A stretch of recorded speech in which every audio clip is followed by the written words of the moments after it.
Nossa, e aí ela fala que ela também fica impossibilitada de cantar. Isso por causa do espasmo, doutor? Porque de repente pode dar e aquilo vai te dar uma contração ou não? O mais comum é na parte axial, tanto da coluna como das pernas, mas pode dar em qualquer músculo. Tem paciente que tem no músculo da visão, corda vocal, querendo ou não, né, pra gente falar, a gente articula. Então ela não deixou tão claro, né? O mais comum é da motricidade.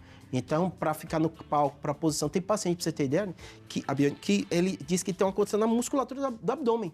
Então imagine cantar, né? Que a respiração, tudo isso aí é dificuldade. E pode levar até uma certa cegueira, doutor? Pode, né? O relato de alguns pacientes é isso. Agora, muito provavelmente por causa desse problema na musculatura.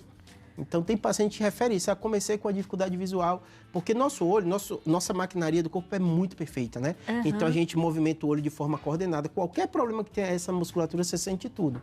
E depois é reversível, doutor? Quando começa o tratamento, como é que funciona? A maioria dos pacientes, eles vão voltar à qualidade de vida. A gente está falando de dor, mas o paciente começa a ser medicado, começa a dar essas medicações que relaxam a musculatura, mas vai ser um paciente que vai ser acompanhado para o resto da vida.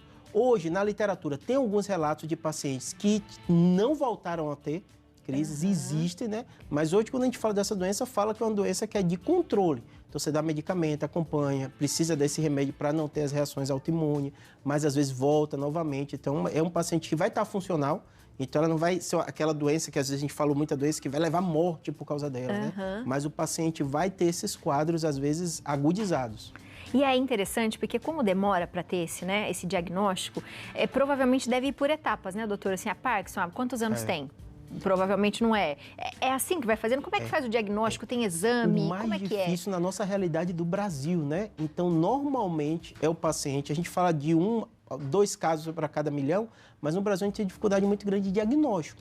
Se você for ver aqui no Brasil, você vai encontrar isso nos grandes centros. Então, você faz numa USP, numa Unifesp, mas como o Brasil é tão diverso, muitos pacientes você vê com dificuldade para andar, tudo isso, que não vão receber o diagnóstico.